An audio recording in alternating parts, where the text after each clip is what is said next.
welcome back to Getting to the Top, our podcast where we interview transformational leaders about their leadership journey and some of the things that they learned about along the way, in hopes that we can inspire a new crop of really diverse and amazing leaders to follow in their footsteps, because we know that we need strategic leadership at this point in order to deliver the goals that we have as a global community. So today I'm really excited to be talking to Ingrid Jahra, the CEO and co-founder of CinemaONE Limited.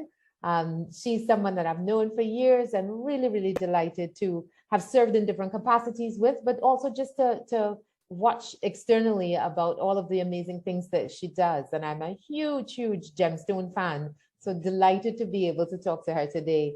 And so I'm going to start by asking Ingrid to introduce herself.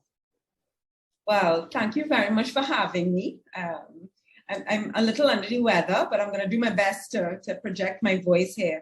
I'm the CEO and co-founder of CinemaONE, the company that brought the IMAX technology to the English-speaking Caribbean back in 2011. So we started as a single-screen cinema operator, and now we are a Cineplex that offers a boutique movie-going experience.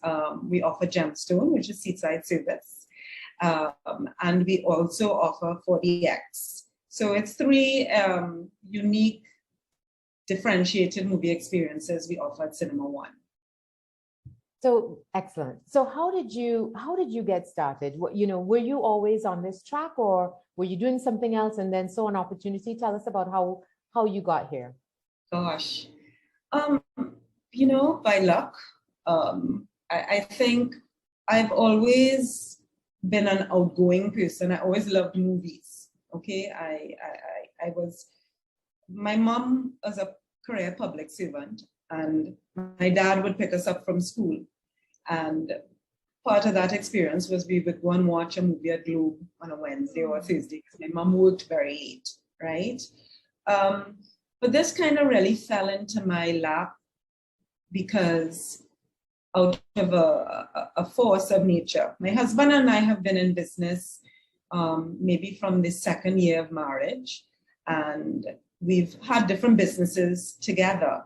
And when we became the minority shareholders of what became Massey Communications, we got the good news that, husbands and wives can't work together in corporate, although we came as a package, right?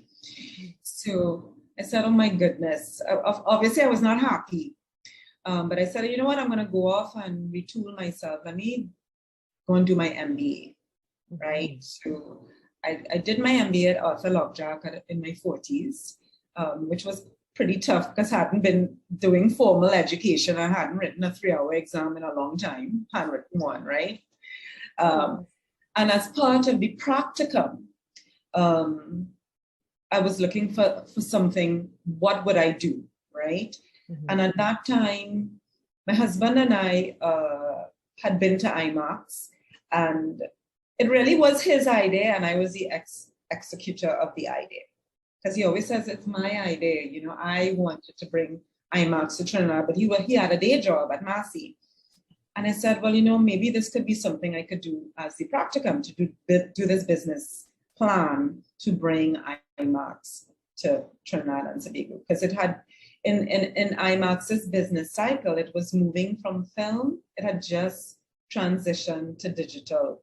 Nice. So it was kind of the time of the company expanding past the institutional type, science and museum type theaters to digital movie theaters. So that is really where it just kind of, by what was happening in our lives, we made this decision. And we are kind of the pinky and the brain. He has the idea, and I'm there, yeah, let's do it. So that's what happened. With regards to IMAX. Yes. So what is it like? What is it like working with your husband? Now, I've tried it in small stints, but this sounds like you guys were like, it was Pinky and the Brain, Bonnie and Clyde. Yes, I say that about us. It took time. It still is a work in progress. It's 27 years of working together. Wow. It's recognizing that every organization has a head and a neck, and sometimes you're the head and sometimes you're the neck. That is really what it is.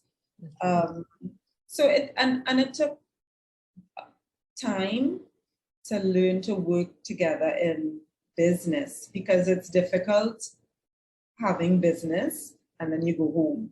Right. Do you take it home? Yes. It's learning not to. There's sometimes, it's like, okay, time out. I'm home. I don't even want to, I just want to veg. I just want to look at Netflix, right? Or whatever, do something in the house. Yeah.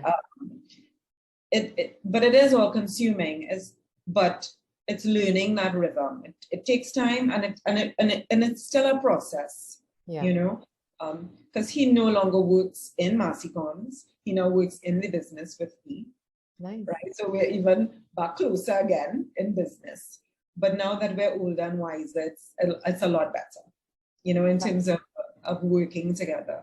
In the beginning, it was difficult because we both were professionals. We both had strong personalities in different ways. And it took a little while to get the head and the neck analogy sorted out. Yes. Yes. And make sure you didn't have two heads or two necks. Yes, exactly. It takes time. But once there's respect, and once you start to learn, it's not that it's personal. Work is work, decisions, and it doesn't mean that you don't have differences, but it's differences about work. It's not the personal differences on, well, I didn't like what you said, and that's once you get past that, and it never goes away, but once you always have that as the anchor, that you keep that to reset. And you don't reset back to that, it can work, which it does. So, starting this enterprise would have represented a fair amount of risk. I mean, because you're bringing, you're doing something, you don't know if it's going to work. You're an MBA student. It was very expensive. It's a very expensive undertaking. It took a big raise of capital, and trying to convince, we are a conservative financial community, and it wasn't something that was well known. It wasn't that we were buying a franchise of cars, bringing cars, something that is familiar, and it being that at that price point too. Remember, we came from a $20 price point, and eventually we got to $50, and you want to sell things at $65 and $90. What? Who's going to buy that? A movie ticket?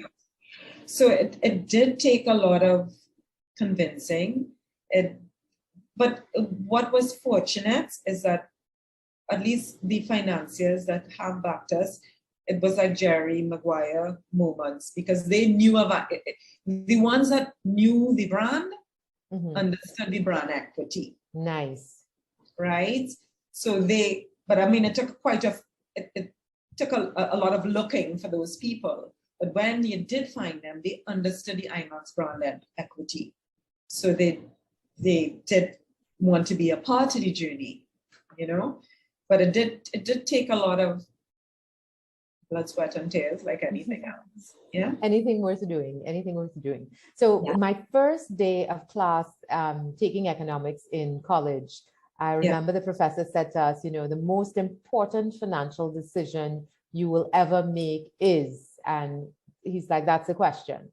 And, people were like, is it your house? Is it your car? And he says, no, it's your partner. It's your spouse. It's the person because that will make or break you. That's the thing that determines whether you have the headspace or the ability to lead, whether you have the peace of mind to come home to a safe space. It determines everything in terms of the foundation of your success. And you've taken that to another level in not just, picking a partner and then starting a business, but, layering your entire career on that relationship. And so, were there any times where you were unsure, like, oh my gosh, this is too much on the one on the one little partnership? Can I just go to Tobago and plant peas? No, I'm just kidding. But of course there are moments of doubt. There are moments of, will this work? We are, I'm sure if there's in the encyclopedia something that says like serial entrepreneurs, Brian and Ingrid's heads, you know. Heads a little bigger than mine, right? But it's about having faith, great faith, uncovered by work. You had to work hard at it. And the two people have to really believe in it and just give it your all for it to have any level of success.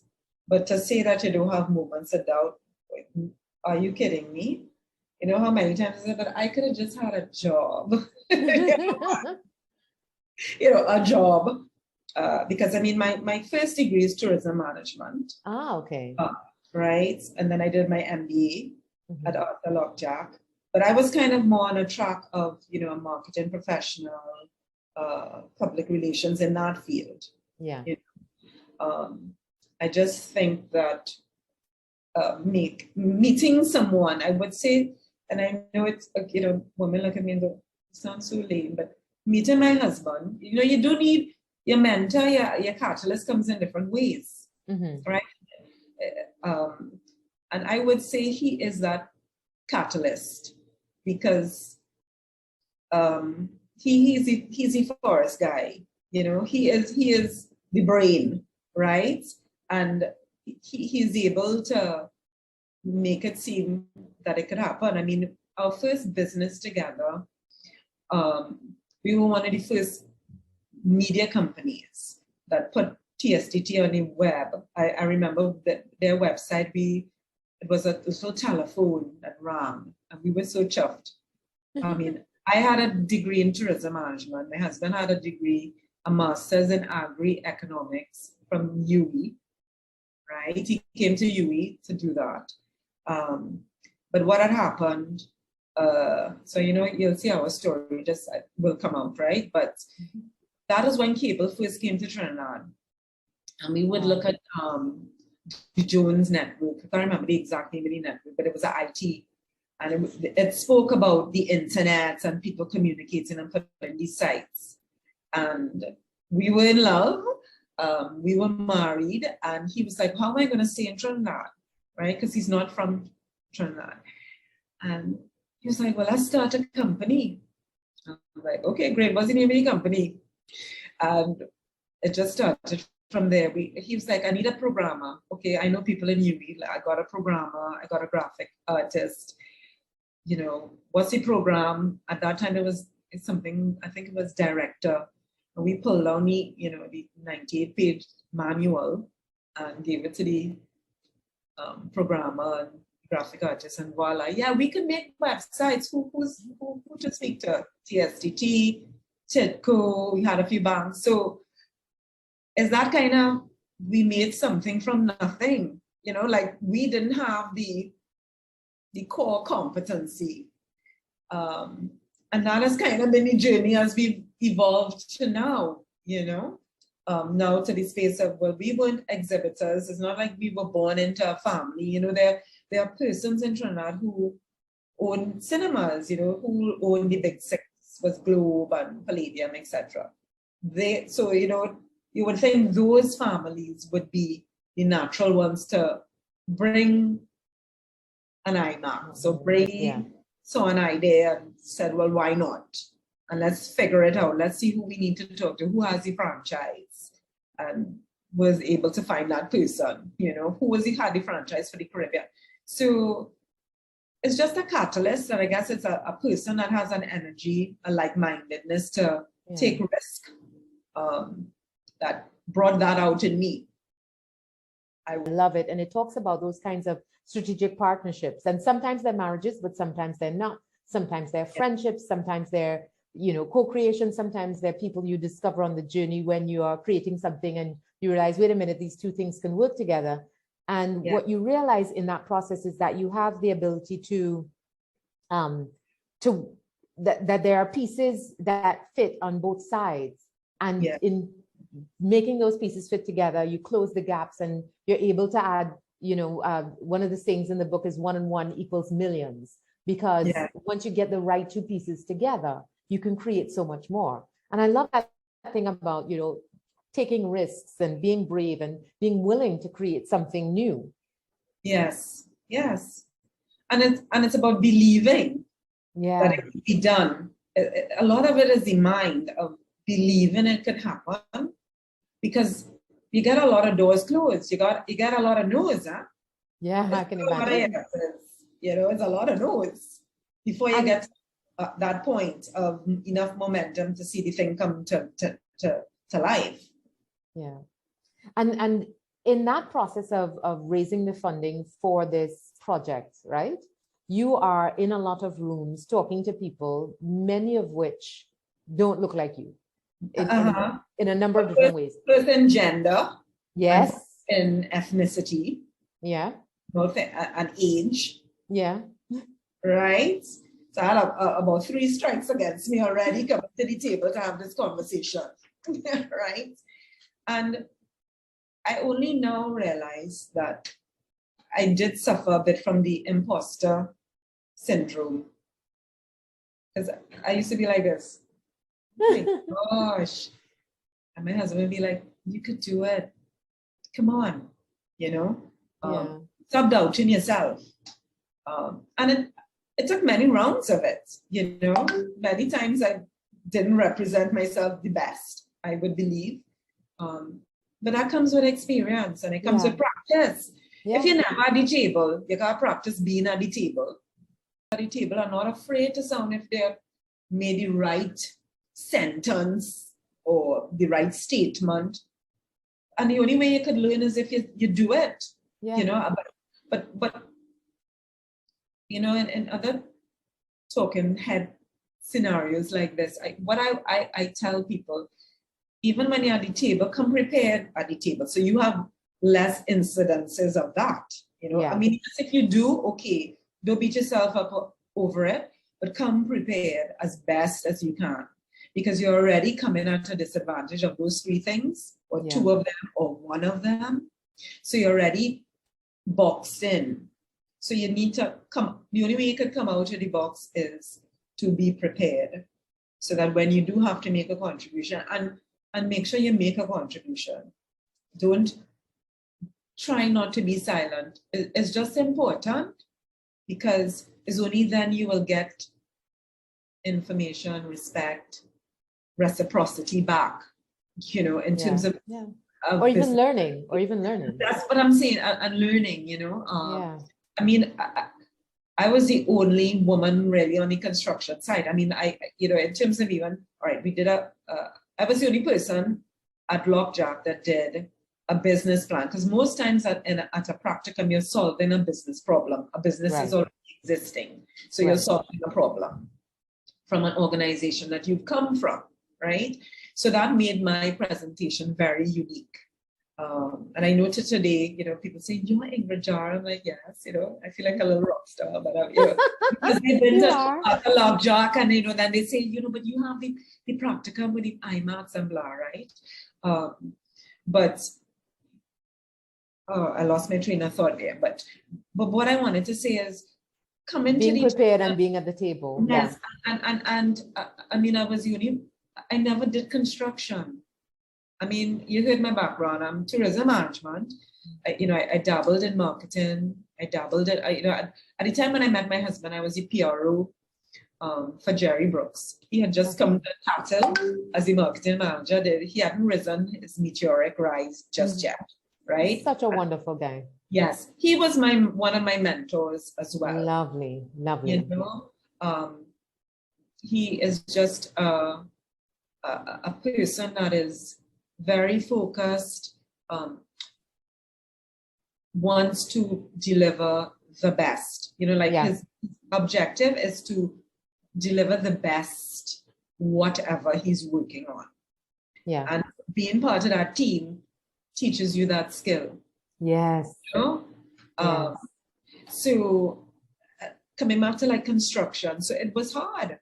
It was very hard being a woman, and all you're coming into, a network, an established network of persons who are accustomed working together. The MEP is accustomed to working with the architect. This is the club, Yeah. And here's this young who's never done any of this, has no experience having to be the one in the room, you know. So it was a learning, and it was great, you know. And how do you command respect in that environment? Coming with the least experience to that table. Well, I'm the lady signing a check. So I gave me a little gravitas, just a little, you know. It kind of hard to give her a little respect, because at the end of the project, or at the end of whatever I did, it was her signature. Yeah. You know what? It's skills of using your skills as a lady. I mean, sometimes being a lady is a good thing. Yeah. On a construction site, right?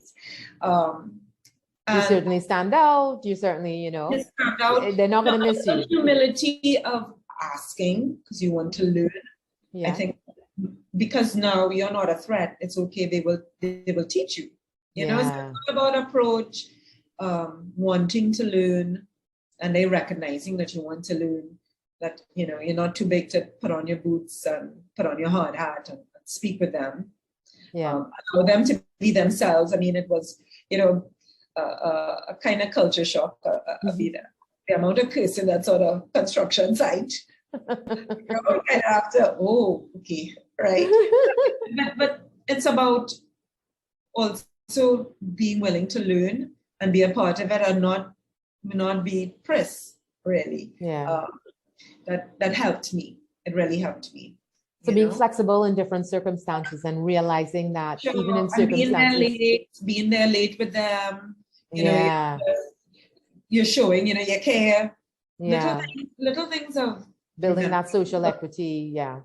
Remembering people's names, small things, you know, guys, do you all want me to go get you a pizza? I know you all haven't had a chance. I mean, it's very small things of, you know, is it being a servant leader? I mean, I guess a book I've read a few chapters, not the whole book, Conscious Capitalism, by the founders of Whole Foods.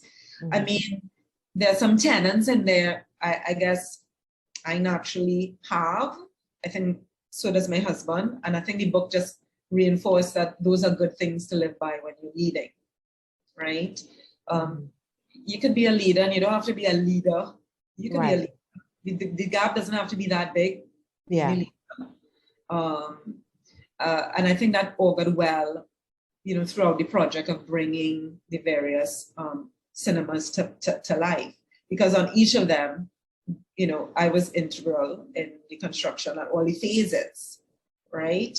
So I think that would be some of the things in terms of my husband being a catalyst. I think Jerry was a very good mentor to me. He came in a time in my life and I worked very hard with him, you know, and it was the beginning of his rise. You know, he was sad to see me go. It was actually it's funny now that I think about it, because, you know, my husband's like, why are you working for somebody else and you can work for me? I mean, for yourself. I was like, did you say for you? No, I said for you. Right. And that is when I came up, you know, together. But I also like that confidence in, like, you know, what do you mean work for you? Work for me. Exactly. Kind of looked at him okay, but I know what he meant. You know, that was before we got the dynamic of the head and the neck. Figuring that out. Yeah. So, you know, he needed to get that dynamic and understand, listen, you are every bit as dynamic and equal and leadership quality, and realizing I love that idea of leadership from different perspectives, and certainly being able to understand that your weaknesses can sometimes be your strengths. So the fact that you were a woman on a construction site you could have seen that as, oh, I'm on the back foot, but you know what? There are some benefits to being this woman on the construction site, and let me use that to my advantage. Yes. Yeah, definitely. And also just being open to the opportunities that being on that construction site presented, in being a servant leader, in caring about the people that you're working with, so that you all share the same objective. When we opened IMAX, we had a gala eventually. And we had 2 shows. We invited all the persons that worked on the construction to the gala. I mean, they had to dress up, right? And we mentioned them in our speech, Oh, you know, that's and they lovely. had, you know, of course, you know, they had Trini names. So it had to be Sonic Dog, Lion, you know, and they felt so thrilled. There we are, like the Oscars, because, you know, Brian is saying one thing and I'm saying the next thing. You know, all people on the journey, it takes everybody to bring something to fruition, you know. Of course. Why not let them enjoy it? You know, they all this hard. Come and watch a movie and see what it is that it eventually became. What it turned out to be, exactly. Yeah. That's absolutely lovely. So when you started out and you decided to study tourism, what were you on your road to? What was the plan? Right. So really, in another life, if I had all really my rubbers, I would have really liked to be a psychologist. Really? Yes. Because I always thought I love listening to people and listening to how they feel. I love their feelings, and I would love to analyze it and help them on their journey. But, you know, that took money, and my parents didn't have that deep pocket. And, you know, my parents kind of chose for me.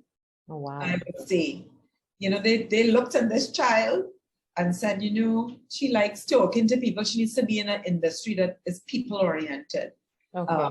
So that is how we got to tourism management, which was great. Okay. I loved it. And that actually is a very good underpinning for where I've eventually turned out in terms of running a cinema and running, because I see what I offer as I'm offering an experience, a memory, right? I'm offering a memory for people, because your first memory is you've been at the cinema and whatever happened. The same way I felt like my memory of my dad taking me to the Globe on a Wednesday. Yeah. Right? And watching, I mean, it was spaghetti westerns, it was John Wayne, it was whatever. It was Jackie Chan, you know, it was whatever we wanted to look at that time. And I think when I came home after doing tourism, I was really, you know, fired up for it. You know, the country struggles with its tourism management today. Yeah, right? Of course. So, and I think what was very striking to me at that time was, you know, we had all these textbooks that were written in the 60s and 70s. You know, I was doing my degree at the late 80s, early 90s, and the problems were the same. I go and I practice, you know, in the industry for a year, and I became disenchanted. I said, I can't see this moving forward. This is like inching, you know, to make any kind of change. So I came out of the industry, you know, and I kind of went an eclectic route. I am not as fortunate as some people. You know, some people from very young, they know what they want to do. You know those people, what did you want to be? I want to be a fireman. What do you want to be? A doctor, a lawyer, a vet. I know what I want to do. I was never that person. I really was, life is great, and I'm going to follow whatever my heart feels in the moment. Right? But that seems to have served you well. Well, you know, I'm lucky. I think the energy, as well as positive energy put out there, I think also was good. I was very fortunate to have good jobs with good, fairly decent bosses. I came from a home that was fairly solid, a fairly solid nuclear family. So I was fortunate to have some good foundation stones that kind of led me to this place, you know, trying to run a business. And it's not, I mean, my family is, you know, a typical path of you study, you get, you know, a good solid foundation, and then you get a job. So this is I'm very unusual for my family. Very, very unusual. You know, I think I've been probably a feminist from very young. Oh, I love that. When I say this story, I have 2 brothers. They're much older, well, 6 and 8 years older than me. And they're very West Indian. They would walk around the house without their shirt on. So did I. So my mother comes home a day, and she's like, why are you walking around without your shirt? And I'm like, but they are walking around without their shirts. I don't understand the difference. You know, from very young, I didn't understand there were differences. You know, it took a little while for me to understand the differences. And I guess that too, in situations, gives me the kind of, I don't know if it's a blinker, if you know what I mean. Yeah. I'm not recognizing that there's a difference. Great. So I'm not seeing it. So I'm just presenting myself as is, not recognizing, hey, you know, you're supposed to be in a box, whatever the box the people are seeing you as. So I guess that has kind of been good for me in my journey. Seeing, allowing the box that society puts around you to evaporate. I don't even realize is that, you know, like sometimes, you know, even things, I'll say things like, you may not realize that what is being presented to you is adverse. And I'd be like, really? That was supposed to be insulted. I didn't even recognize that because I'm not looking for that. Or water off a duck's back, and that is so important. Yes. So important. I mean, you need wisdom and you need to know. Now that I'm old and wise, it's good to be able to discern. But I just think don't let yourself be boxed in by what society may want to place you in a box. Sure. Or their preconceived notions. I think it's, I can't remember, there's some saying about it's not what they call you, it's what you answer to. So good. I like that. Yeah.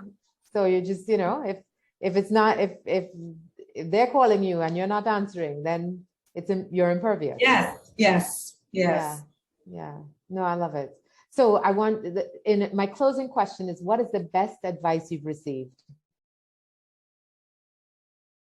Wow, best. That's God. So, I mean, the best advice I would say is to just be prepared. When you're ready to present yourself, to sell yourself, be prepared as best as you can. Because of those things that you're speaking of, you know, all the boxes, all the whatevers, once you are well, you know, researched in what you have to present and how to present it, that will always serve you well. And I think that has been the best advice for me along the journey, because at each stage, okay, like we didn't know about, you know, becoming a web company. I'm not a programmer, I'm not a graphic artist, but we knew to get those things. Yeah. You know, we dug and dug until we found the right group. Even along the way, you know, for IMAX, well, who's the person? You know, it's a lot of research.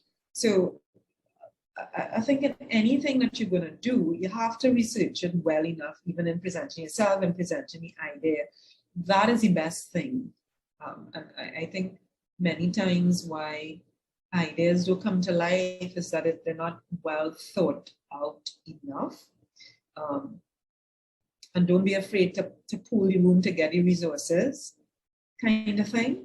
Yeah.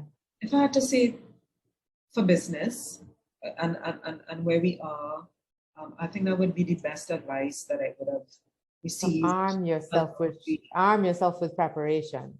Yes, find, you know, and, you know, we are lucky that the world of information is out there almost at our fingertips if we want it, if we know to look for it. Yes. You remember our days of encyclopedias? And what about the people tearing out the page? So you go to the encyclopedia and you go, wait, chapter's missing that I'm Something's missing. Yes. Oh, absolutely. So Ingrid, thank you so much for having this conversation with us. We really appreciate it. I know that somebody listening will have been inspired by your story about being prepared, about, you know, not even seeing the box versus, you know, thinking about this box that you've been put in, and knowing that sometimes it's the relationships and your servant leadership that will take you the next step of the way and to help you on your journey. And you don't always have it all figured out at the beginning. Sometimes you start out on a completely different path before you get to your ultimate destination where you were always meant to go. And so with that, we close this week's episode of Getting to the Top, where I hope you were inspired and learned something new. And I encourage you to keep listening and to recommend guests and to share with us your thoughts about our conversations. And please like and subscribe this video. We're available on Apple Podcasts, Spotify, and of course on YouTube. Thank you so much, and bye-bye.